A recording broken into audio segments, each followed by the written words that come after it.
Magandang araw sa inyong lahat mga ka-ADC. Sana ay nasa mabuti kayong kalagayan, ligtas, payapa at patuloy na lumalaban sa bawat hamon ng buhay.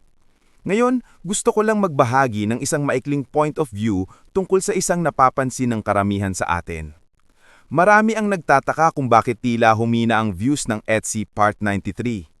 Oo, totoo nga. Matapos ang halos 2 araw, hindi pa nito naaabot ang 300k views. Samantalang sa mga nakaraang episodes ay inaabot ito sa loob lang ng 24 hours. Kung ikukumpara, ito na nga yata ang pinakamababang views mula episode 1 hanggang episode 93. Pero teka lang, bago tayo magpadalos-dalos ng konklusyon, intindihin muna natin kung bakit ganito ang nangyari. Una sa lahat, halos kasunod lang ng Part 92 ang paglabas ng Part 93. Ibig sabihin, hindi pa ganap na low bat ang mga fans. Full charge pa halos lahat ng mga EDC supporters. At syempre, kakatapos lang din ang second anniversary celebration ni Vianzi, kaya marami pa sa atin ang nasa after party mode. Marami ring nagsabing may pahabol pang araw na celebration sa Etsy 101, kaya siguro nagkaroon ng konting overlap sa atensyon ng mga viewers. Ngunit kahit pa bumaba sandali ang views, hindi ibig sabihin nito na mahina na ang ADC. No. Sa totoo lang, maraming dahilan kung bakit tila umabagal ang pagtaas ng views nitong mga nakaraang araw. Isa sa mga malaking salikayang kalamidad na tumama sa ilang bahagi ng bansa. Matapos ang bagyong Uwan, sinundan pa ito ng malakas na ulan at pagbaha sa ilang probinsya, lalo na sa Cebu, Cavite, Catanduanes, Bicol at Camarines Norte. Marami sa ating mga kababayan ang nawalan ng kuryente, signal at internet connection. Natural kapag galito ang sitwasyon, mas uunahin nila ang kaligtasan kaysa panonood ng YouTube, di ba? Isa ito sa mga dahilan kung bakit tila bumagal ang engagement ng Part 93. Bukod pa dyan, kung tutuusin, medyo simple lang din talaga ang content ng Part 93. Walang masyadong pasabog o matinding twist. Kumbaga, humabo lang ito bilang simpleng dinner episode, parang pahinga muna bago ang susunod na big event. Ang highlight lang talaga ay yung mga titigan, lalo na yung tingin ni Kalingap Aido kay Viancy. Grabe, ramdam mo talaga yung chemistry nila. Kahit simpleng titig lang, para bang sinasabi na niyang, mahal kita. Yun talaga ang tinatawag nating agimat ng EDC, yung tapat na pagmamahalan na hindi kailanman peke. At kung tatanungin mo ko, kung mahina ba talaga ang Part 93? Ang sagot ko, hindi. Dahil kahit medyo bumagal sa simula, tuloy-tuloy pa rin naman ang pagtaas ng views habang nagpapatuloy ang mga marathoners ng EDC. Kahit mahina ang signal, kahit walang kuryente, babalik at babalik sila para mapanood ito.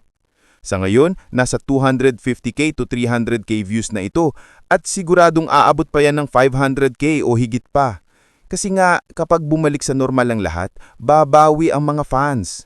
Ganun kalakas ang fandom na ito. At wag nating kalimutan, kahit sa gitna ng bagyo, tuloy pa rin ang suporta lalo na sa super chat goals ni Kalingap Rab. Imagine, umabot ng 60 to 61 palipad at na-achieve pa rin ang target na 50 yellow super chats. Grabe, solid talaga ang mga EDC supporters. Walang bagyo, walang brownout, walang makakapigil sa kanila.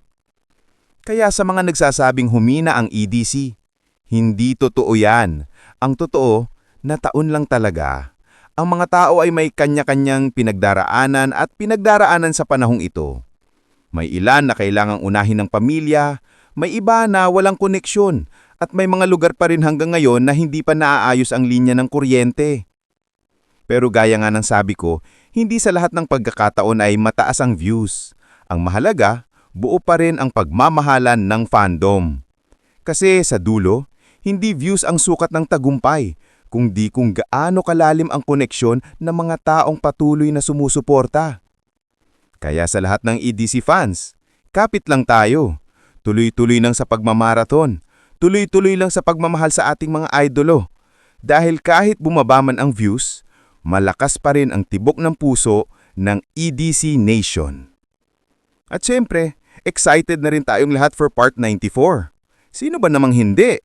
Baka doon na ulit magkaroon ng bagong kilig, bagong twist, at bagong dahilan para Oh! Kaya huwag kayong bibitaw. Patuloy tayong sumuporta, patuloy tayong magmahal, at patuloy nating ipagdasal ang mga lugar na hanggang ngayon ay hindi pa nakaka-recover sa bagyo. So, ayun mga ka-EDC, yun po ang aking point of view. Walang dapat ipag-alala. Hindi mahina ang EDC. Naghahanda lang ito para sa mas matinding pagbabalik. Hanggang sa muli, see you sa part 94 at huwag kakalimutan. Views fade, but love stays. Part 92 ang paglabas ng part 93. Ibig sabihin, hindi pa ganap na low bat ang mga fans. Full charge pa halos lahat ng mga EDC supporters. At syempre, kakatapos lang din ang second anniversary celebration ni Vianzi, kaya marami pa sa atin ang nasa after party mode. Marami ring nagsabing may pahabol pang araw na celebration sa ETSI 101, kaya siguro nagkaroon ng konting overlap sa atensyon ng mga viewers. Ngunit kahit pa bumaba sandali ang views, hindi ibig sabihin nito na mahina na ang ADC. No.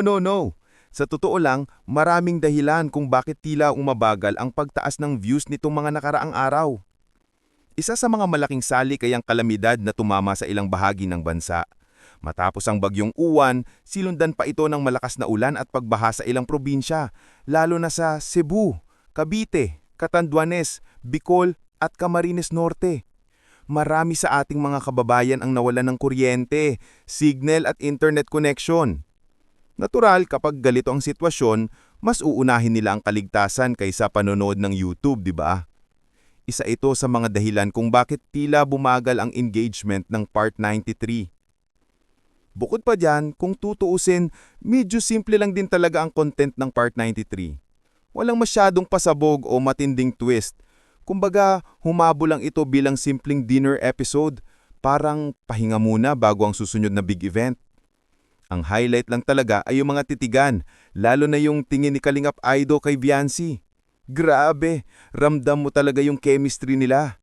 Kahit simpleng titig lang, para bang sinasabi na niyang, mahal kita. Yun talaga ang tinatawag nating agimat ng EDC, yung tapat na pagmamahalan na hindi kailanman peke. At kung tatanungin mo ko, kung mahina ba talaga ang Part 93? Ang sagot ko, hindi. Dahil kahit medyo bumagal sa simula, tuloy-tuloy pa rin naman ang pagtaas ng views habang nagpapatuloy ang mga marathoners ng EDC. Kahit mahina ang signal, kahit walang kuryente, babalik at babalik sila para mapanood ito. Sa ngayon, nasa 250k to 300k views na ito at siguradong aabot pa yan ng 500k o higit pa. Kasi nga, kapag bumalik sa normal ang lahat, babawi ang mga fans. Ganun kalakas ang fandom na ito. At wag nating